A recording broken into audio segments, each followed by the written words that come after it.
Hi, I'm Josh. Welcome to my channel. In this video, I'm going to be talking about the books I plan on reading in March.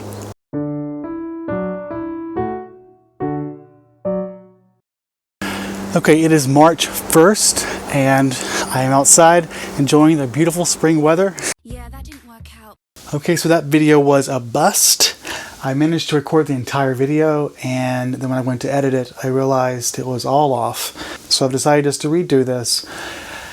It is March 3rd, and I'm coming to you a couple days late. But there is a benefit to this because I am now able to participate in the Backlist Readathon, something I didn't know was happening until I watched a few TBRs from BooksandLala and Gabbyreads and others who were talking about it. So without further ado, let's talk about the books I plan on reading this month. First thing I'll mention is there are 5 books I plan on reading. Those are the candidates for the Canada Reads competition that is going to be decided in mid-March. I'll be making a video where I read and review those. I was thinking about keeping that hidden, but it's not like one of my 30 followers is going to steal my idea. And for the Backlist Readathon, the books I'll be reading are as follows. The first challenge that I want to be satisfying here is going to be the book you're most excited for. Now this is a bit of a stretch because I wouldn't say this is the book I'm excited for the most out of all the books I own. That said, out of the horror books I own, probably. That's why I included it on this TBR.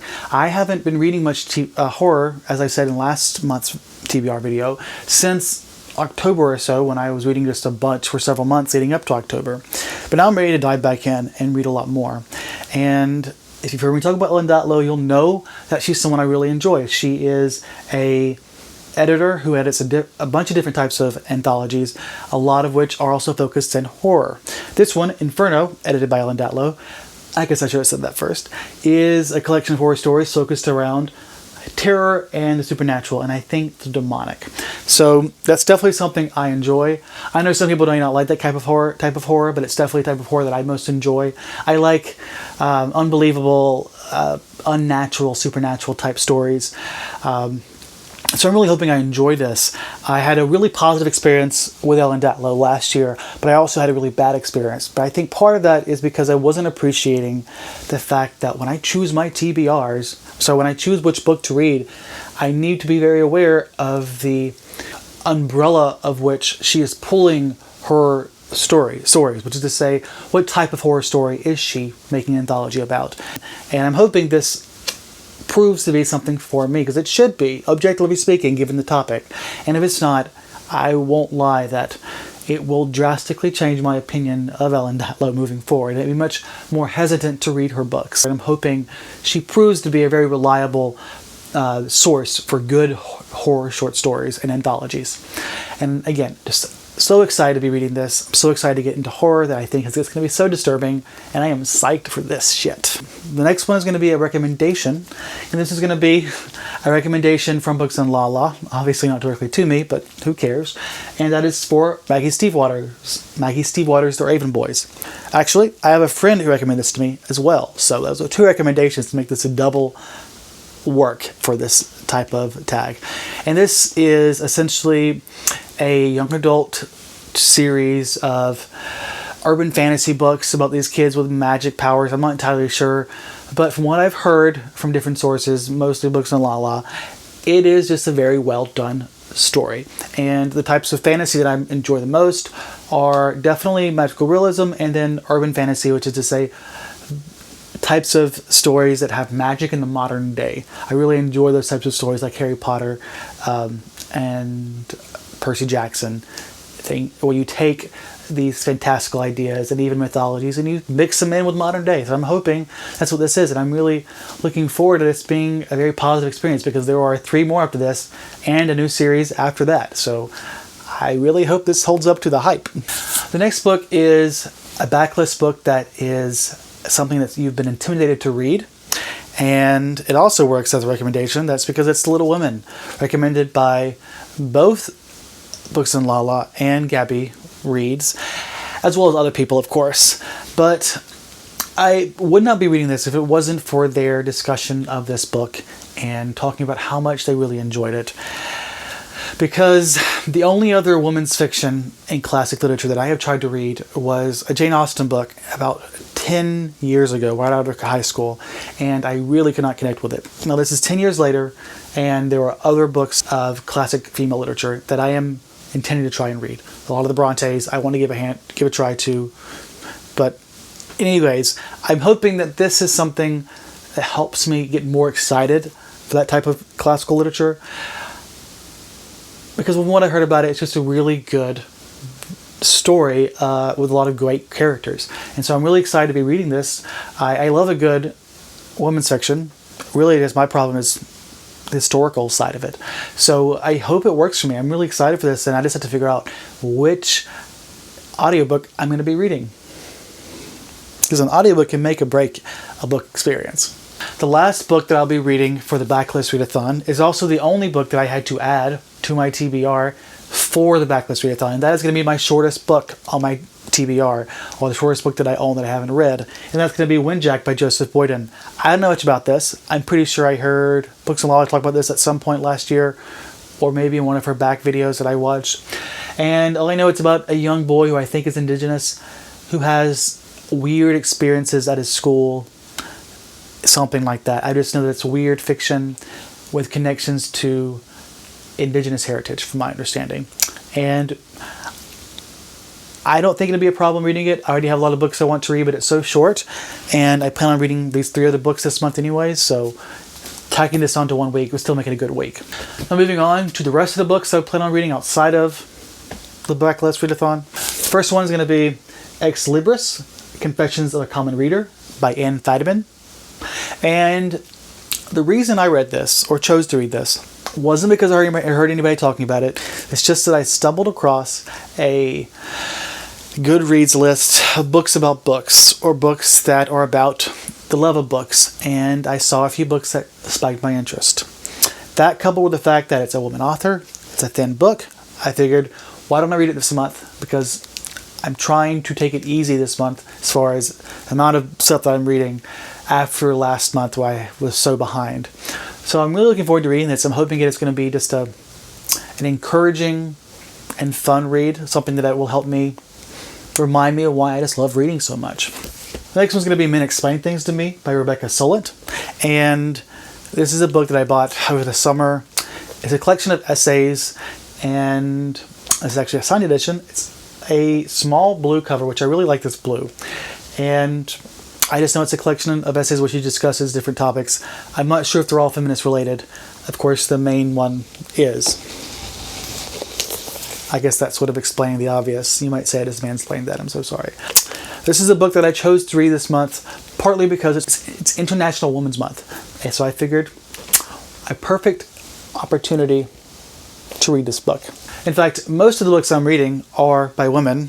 Wenjack is not by a woman, but that was added for the Backlist TBR. For example, I'm going to be reading Her Body and Other Parties by Carmen Maria Machado.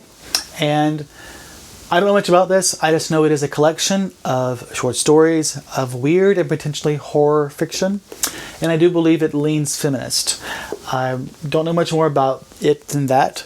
I just know I've heard good things and I'm intrigued by it. So I'm really looking forward to reading this. I'll love it if it leans horror, but sometimes weird fiction sort of overlaps with horror anyways. So we'll see what I get. The next book is going to be The Fated Sky by Mary Robinette Kowal. And this is book 2 of the Lady Astronaut series. If you saw my most anticipated books of the year, you'll know this was on it. And if you saw my favorite books of 2019, you'll see that the first book of this series was on there. And I love this book for a few reasons, or rather this series for a few reasons. First off, the author narrates her books and she is fantastic. Second off, it is about science, planetary science, and space travel. And if you don't know, I'm a planetary scientist. I'm a PhD student studying planetary science. And I also study impact craters, impact events. And that is sort of the central idea behind what causes this scenario to happen, which I'll elaborate on in a second. So it is very catered to someone like me. A science fiction book that basically for a planetary scientist. So what it's about is essentially this alternative history where an asteroid impacts with Earth. It causes a catastrophic series of events which affect the political system as well as the people as a whole. But the real lasting damage is in the fact that it is going to be causing long-term effects on the climate in a way that will be encouraging, or rather is going to have to be used as a motivation to get people to go to space or die. I don't think that's a spoiler, because that is really just the basic idea of the entire arc of the series. In fact, the series is a prequel series to The Lady Astronaut on Mars, or of Mars, I'm not sure which is a short story. So it's clearly going to a certain direction, but the path there is what the real fun is. Mary Robinette Kowal uses this book in this series as an opportunity to, one, explore this idea of what would it take to push us to go to space, because right now we haven't gone to the moon in decades, and so it's this idea of what will it take to get us to really go to space, what type of pressures do we need to be convinced that climate change is real and to act on it, and to begin to put up secondary precautions to make sure that we survive long term as a human species. But perhaps best of all is her exploration of discrimination and disclusivity in the realm of science and engineering, and of course space or aerospace. Particularly in the 50s, you have systematic sexism and racism and xenophobia.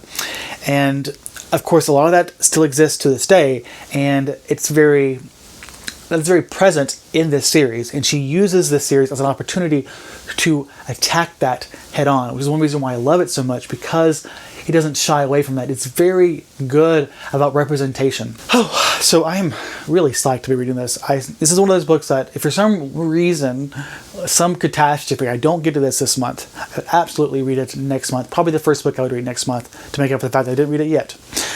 But as of right now, it's a book that I am so excited to be reading. I am really psyched. And the new book, I believe, comes out this year too, later this year. So I'm excited for that as well. The next two books are novellas, and that's going to be Come Tumbling Down by Seanan McGuire. This is a series from the Wayward Children series. So this is a book from the Wayward Children series. And I have already expressed on my channel how much I love this series. So needless to say, I am psyched to be reading this. I don't know much about it. I know it's a continuation, or rather, this is more of a continuation than other books have been to other stories in this series. But if you don't know much about this, the basic idea is it's like Narnia, except after. So you go to this world, this magical world catered to you and your mind and what it is you want, and then something happens and you get kicked out. And now you have to survive outside of that planet, outside of that world. And how do you do that? People aren't going to believe you, and it's not like Earth is going to be home anymore. So how do you cope? And that's where you have this wayward school for children who are basically lost and stuck on Earth. And that's the basic idea. It is dark, it is depressing, and it's also just very creative. I love Seanan McGuire to no end, and I will be adoring this book. The next book is book 2 of Binti, which is Home, and this is by Nnedi Okorafor. This book is from the second in the series about this, I believe, Nigerian woman who leaves her home to explore this galactic civilization to better understand the world outside of her home in her village. The first book was really good in exploring what it might be like for her, and also showing her to be a very intelligent and resourceful, strong female character. So I'm excited to be reading more of this. Maybe not quite as excited as the Wayward Children series, but that's okay. I'm still excited. The next two books are going to be I Crawl Through It by A.S. King, and this is one of the books that I showed for my top anticipated books of this year, and that is just because I'm really excited to read more A.S. King, and I'm finally getting to that. I don't know much about this. I think it has to do with mental health, magical realism. That is the scope of my knowledge about this book. I know I saw BooksandLala talk about it in her A.S. King video, and I want to say that's why I chose this one first, for whatever reason. That's the best I have.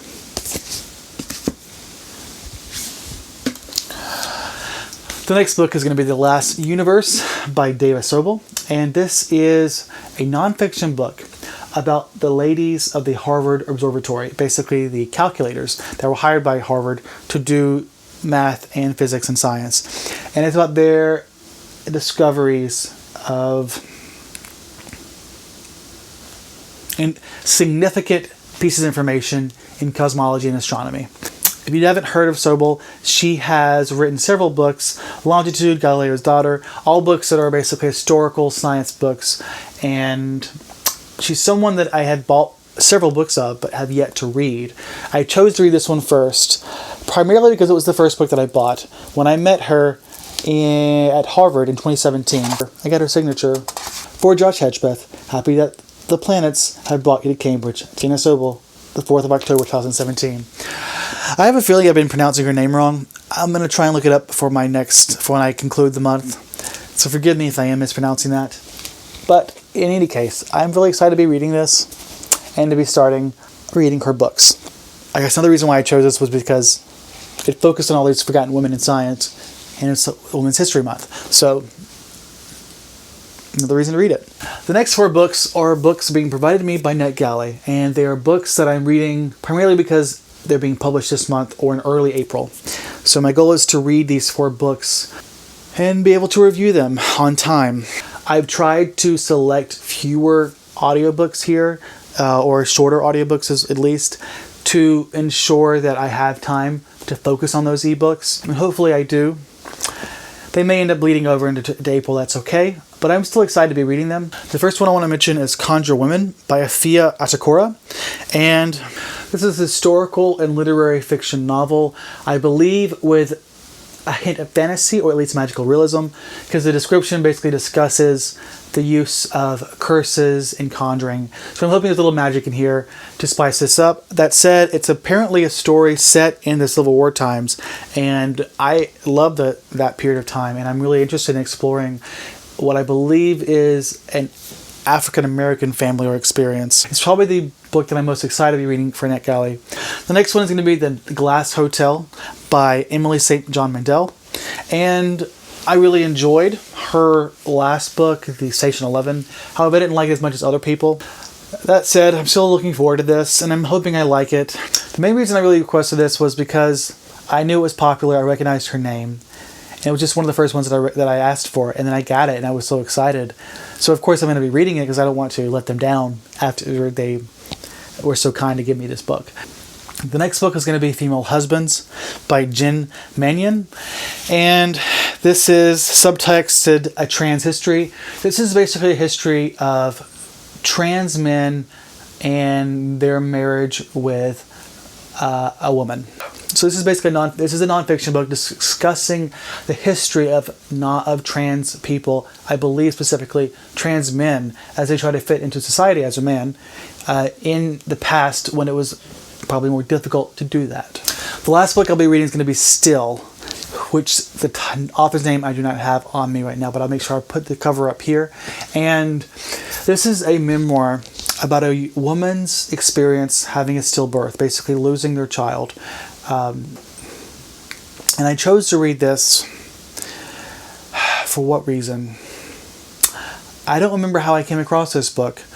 I just know that I saw it and it was something that I was really eager to read because I know this is something that a lot of women have to deal with, and I wanted to better understand what this experience entailed and what it was like to go through it. So it's better to connect and empathize with them.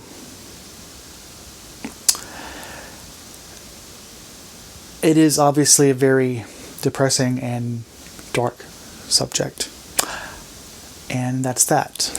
I also read C.J. Tudor's The Other People for the Literally Dead book club. It was their book club pick of February. It is now March 3rd. So I decided just to read at the beginning of March since I had other books to read for Black History Month. So these are the books I plan on reading in March. There are quite a few number of them. However, a lot of them are very short.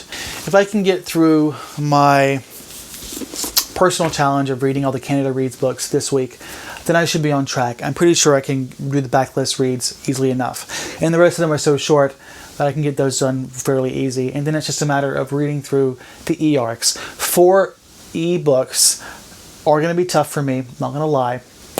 But if I have to, I'll just end up going straight to text-to-speech and treat it as an audiobook and not bother reading, because admittedly I have more time to listen to audiobooks than I do to sit down and read and listen along. But I'm hopeful. I'm not going to stress too much. I will make sure that I tack on the published date of each of the e-arcs that I posted here, and that'll basically detail the order in which I plan on reading them, because I want to make sure that I get one done in time for their review. So I'm really excited for this month. Let me know if you've read any of these books or if you're reading any of these this month. And your thoughts on the books that I'm reading in the comments. If you like the video, be sure to like and subscribe. And I hope you have a fantastic day.